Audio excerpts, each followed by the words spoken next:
Hello student, AKC technical classes में आपका स्वागत है। आज हम आपको पढ़ाने वाले हैं electrical machine first third semester में जो है उसमें से आपका चैप्टर है डीसी मशीन। डीसी मशीन के जितने भी इम्पॉर्टेंट क्वेश्चन हैं हम आपको कराने वाले हैं। इसके पहले भी एक वीडियो हम बना चुके हैं डीसी मशीन के, ये दूसरा वीडियो है आपका डीसी मशीन का। तो इसमें जो बच्चे इम्पॉर्टेंट क्वेश्चन थे हम उसको कराने वाले हैं। और अगर आपने पिछला वीडियो नहीं देखे हैं तो देख लीजिएगा। तो चलिए, जितने भी इम्पोर्टेंट क्वेश्चन हैं हम उसको कराने वाले हैं। देखिए, पहला क्वेश्चन है आपका डीसी जनरेटर का अभिलक्षण। ठीक है, characteristic of DC generator. DC generator का आपको कैरेक्टरिस्टिक बताना है। ये क्वेश्चन पूछा जा सकता है, MP है, इसको आप पढ़ लीजिएगा। ठीक, देखिए इसमें होता क्या है, पहले आप इसके बारे में जान लीजिए। कैरेक्टरिस्टिक होता क्या है? कैरेक्टरिस्टिक का मतलब क्या होता है? किसी मशीन के अभिलक्षण के द्वारा हम उस मशीन के कार्य करने की क्षमता के बारे में पता कर सकते हैं। किसी मशीन की जो कैरेक्टरिस्टिक होती है उससे आप उसके कार्य करने की क्षमता को पता कर सकते हैं, तथा उसमें जो आप लोड को परिवर्तन करेंगे तो उसमें भी आप देख सकते हैं कि यह किस तरह से व्यवहार करता है। जब लोड परिवर्तन करेंगे यह सहन कर सकता है कि नहीं, इस प्रकार की बातों को आपको जानने को मिलता है कैरेक्टरिस्टिक के थ्रू। तो चलिए देख लेते हैं आगे है आपका। देखिए यहाँ पे हैं जो आपके कैरेक्टरिस्टिक होती हैं, 3 प्रकार से होती हैं। कैरेक्टरिस्टिक मुख्य रूप से 3 होती हैं, जिसमें से आपका है इंटरनल कैरेक्टरिस्टिक, एक्सटर्नल कैरेक्टरिस्टिक, फिर आपका है तीसरा यहाँ पे है, यहाँ नीचे आ गया है मैग्नेटिक कैरेक्टरिस्टिक। ठीक, इस प्रकार से आपका 3 कैरेक्टरिस्टिक होते हैं, जिसमें से आपको एक एक करके लिखना है। देखिए यहाँ पे है, सबसे पहले आपको किसका कैरेक्टरिस्टिक लिखना है, वो पूछ सकते हैं कि सेपरेटली एक्साइटेड डीसी जनरेटर का आप कैरेक्टरिस्टिक लिखिए। फिगर आपको बनाना होता है। तो देखिए आपका सेपरेटली एक्साइटेड डीसी जनरेटर का फिगर आप कैसे बनाएंगे। फिगर आपका यह रहा।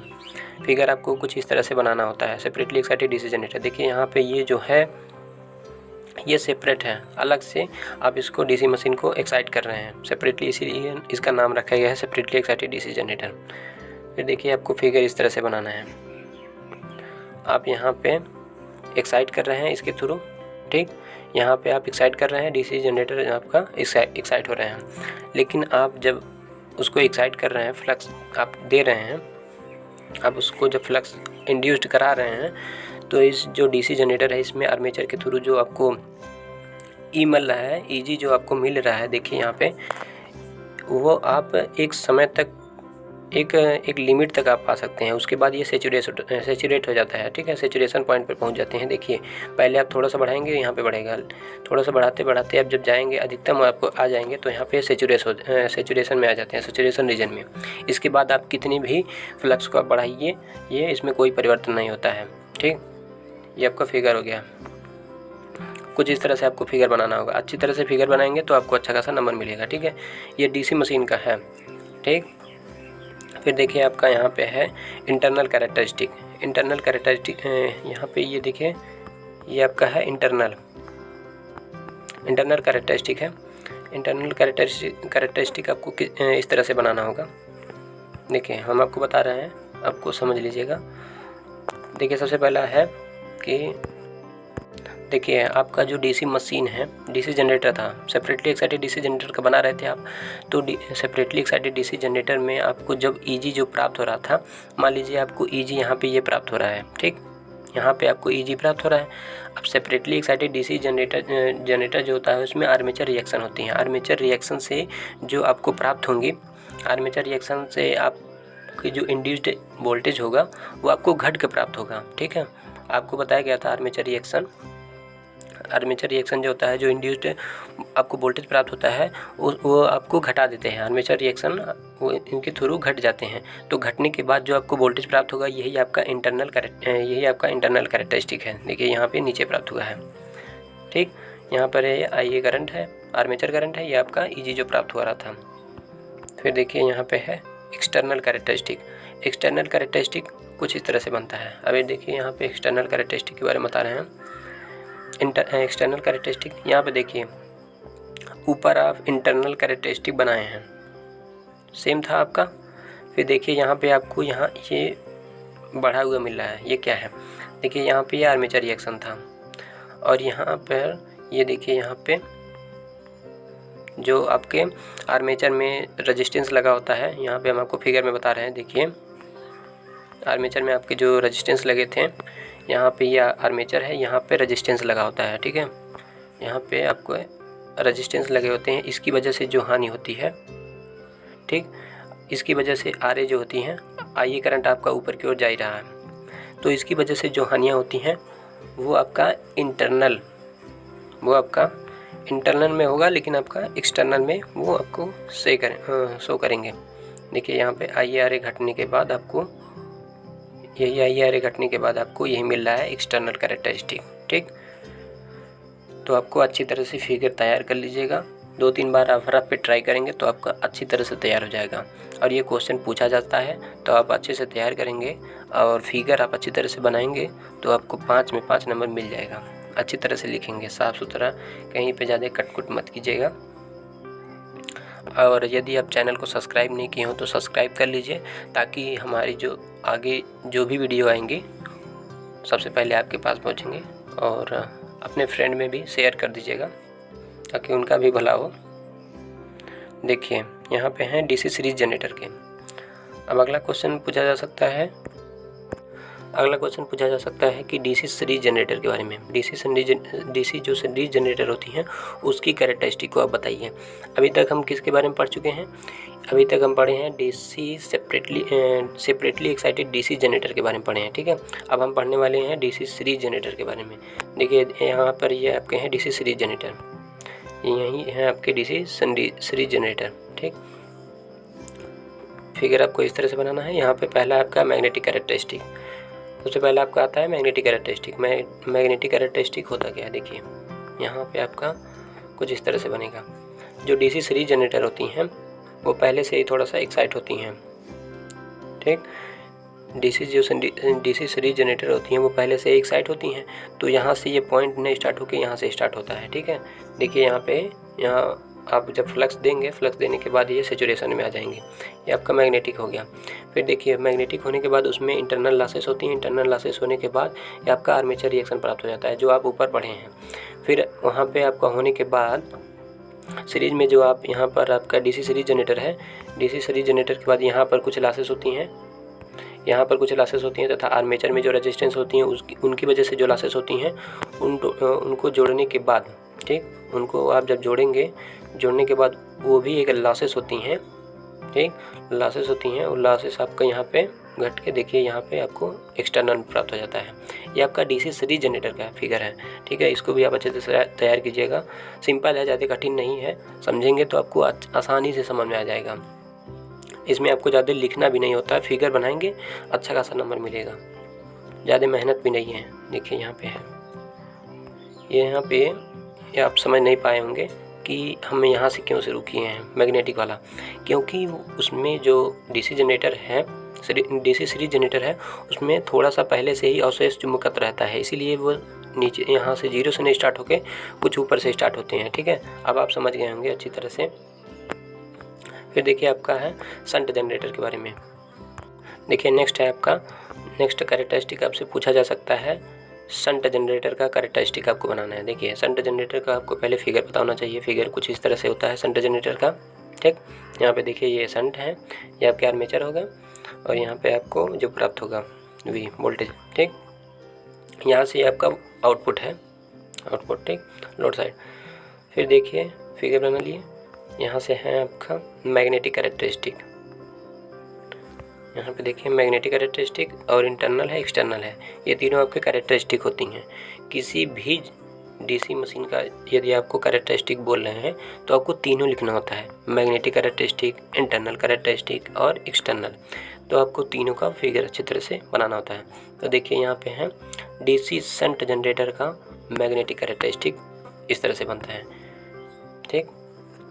देखिए आप पूछेंगे यहाँ से क्यों नहीं स्टार्ट हुआ? यहाँ से इसलिए नहीं स्टार्ट हुआ क्योंकि इसमें पहले से ही अवशेष चुंबकत्व तो होता है, इसलिए हम 0 से स्टार्ट न करके कुछ ऊपर से स्टार्ट करते हैं, ठीक। यहाँ पे आने के बाद ये सेचुरेशन में आ जाते हैं, ठीक। ये आपका हो गया मैग्नेटिक कैरेक्टरिस्टिक पहला डीसी सीरीज मोटर का, डीसी शंट मोटर का। फिर आपका नेक्स्ट है इंटरनल। देखिए यहाँ पे इंटरनल कैरेक्टरिस्टिक है आपका ऊपर की तरह एकदम सेम है।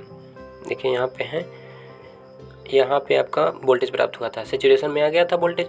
अब सेचुरेशन में आने के बाद आपका डीसी जो मशीन है, डीसी सीरीज मोटर है, डीसी शंट मोटर है, सीरीज तो ऊपर बताए हैं, डीसी शंट जो मोटर है आपका, उसमें आर्मेचर रिएक्शन होगा। आर्मेचर रिएक्शन के बाद आपका जो वोल्टेज प्राप्त हो जाएगा ये आपका हो जाएगा इंटरनल होगा। इंटरनल लॉसेस होती हैं आर्मेचर रिएक्शन। उसके बाद फिर देखिए आपका एक्सटर्नल भी बताया जा रहा है। इसी में अलग से फिगर बनाना चाहे तो बना सकते हैं, एक ही में भी लिख सकते हैं आप, ठीक। यहाँ पे आपका 3 फिगर बनता है, एक इंटरनल, एक्सटर्नल और मैग्नेटिक। मैग्नेटिक तो अलग बनाया जा सकता है, इंटरनल और एक्सटर्नल को एक ही में बनाना चाहे तो बना सकते हैं, नहीं तो सेपरेट अलग अलग बना सकते हैं। तो यहाँ पर हम एक ही में बनाए हैं, तो अभी एक ही में ही बना दीजिएगा।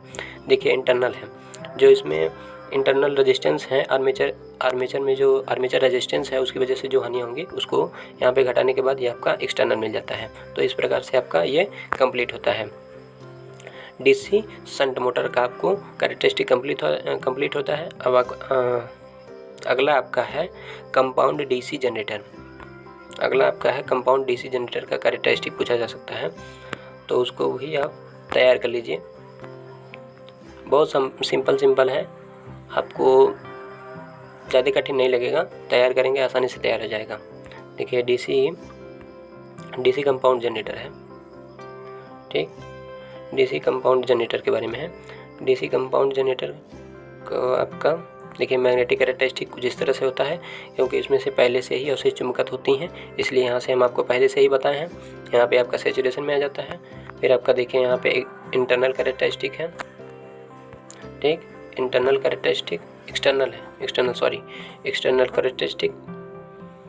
देखिए यहाँ पे ये आपका है फ्लैट कंपाउंड, ठीक। जो यहाँ पे होती हैं ऊपर देखिए यहाँ पर है आपका compound DC generator. Compound DC generator के 3 प्रकार से होते हैं। पहला आपका फ्लैट है, फ्लैट टाइप। फिर आपका दूसरा आ जाएगा ओवर, फिर आपका अंडर कंपाउंड, ठीक।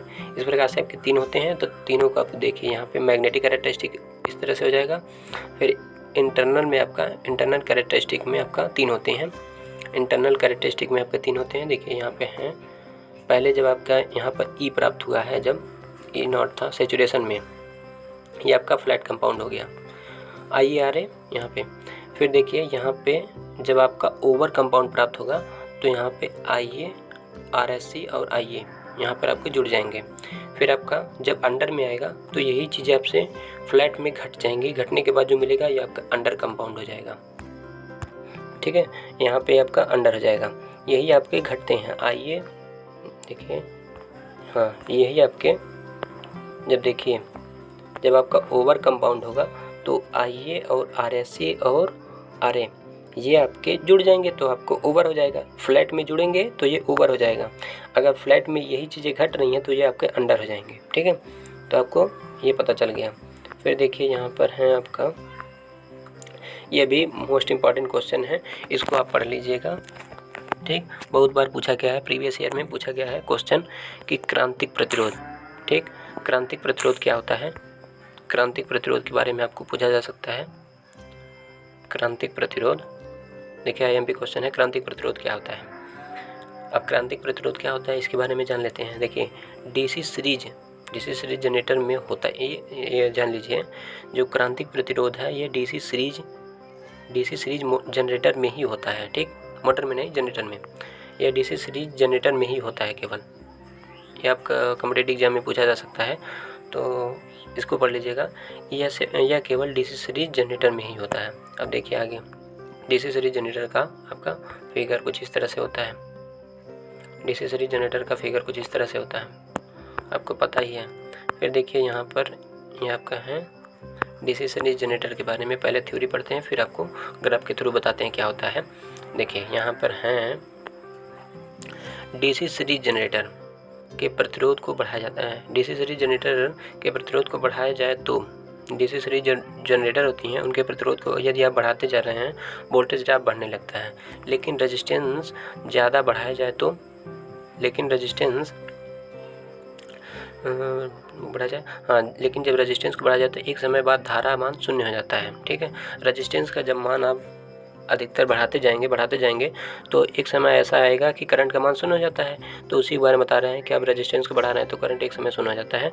उस समय फील्ड में कोई फ्लक्स उत्पन्न नहीं होता है। जो फ्लक्स होती हैं करंट की वजह से उत्पन्न होती हैं। जब करंट ही शून्य हो जाएगा तो फ्लक्स भी नहीं उत्पन्न होगा। उसी के बारे में बता रहे हैं कि आपका फ्लक्स उत्पन्न नहीं होगा, उसमें ईएमएफ भी नहीं बन उस समय आपका ईएमएफ नहीं बनेगा। फ्लक्स जो ईएमएफ है आपका फ्लक्स की वजह से ही बनते हैं, क्योंकि ईएमएफ जो होता है वह E=- dφ/dt होता है। तो जब dφ/dt हम आपको शून्य मिल रहा है तो ईएमएफ भी आपको शून्य मिलेगा कुछ इस तरह से। फिर देखिए यहाँ पर है आपका, जब आपका ईएमएफ उस समय फील्ड में कोई फ्लक्स उत्पन्न नहीं होता है, ईएमएफ बनना ही बंद हो जाती है। अतः वह अधिकतम प्रतिरोध जिस पर ईएमएफ बनना बंद हो जाए क्रांति प्रतिरोध कहलाता है। ठीक है, अब देखिए हम आपको फिगर में बता रहे हैं, यहाँ से आपको बहुत अच्छे से समझ में आ जाएगा।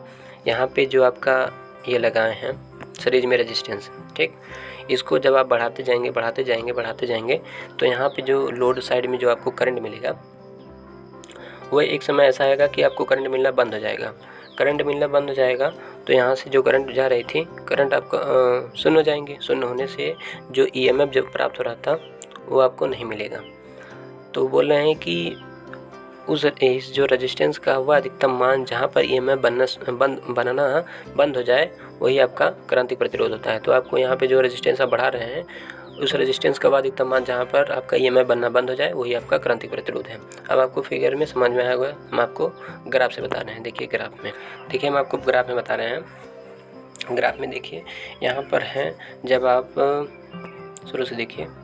शुरू से है आपका यहाँ पे ग्राफ में देखिए, सबसे पहले यहाँ पर है आपका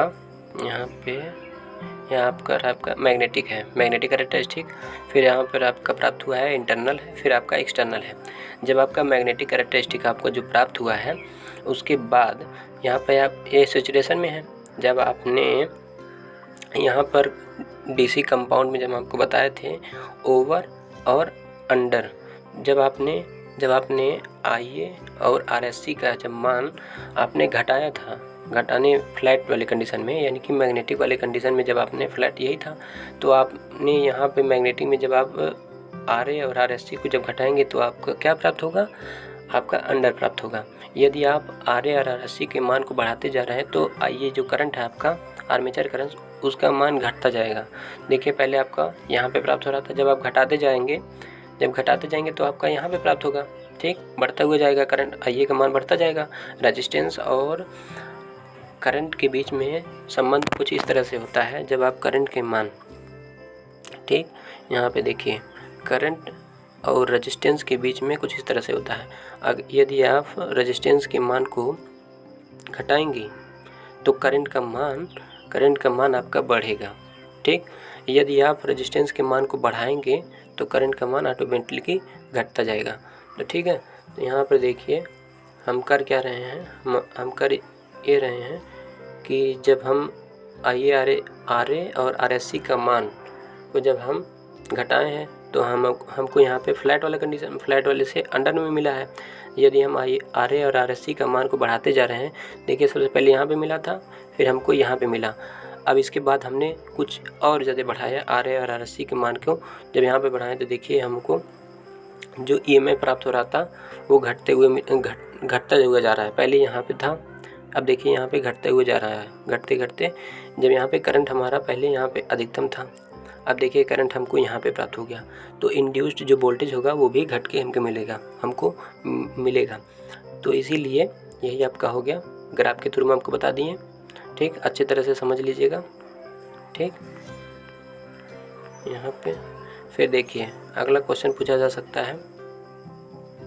नेक्स्ट क्वेश्चन आपको पूछा जा सकता है कि DC series generator, shunt generator और कंपाउंड जनरेटर, इन तीनों के बारे में आपको पॉइंट लिखना है, या अंतर पूछा जा सकता है किन्हीं दो के बीच में, सीरीज के बारे में, शंट के बारे में, या कंपाउंड या शंट।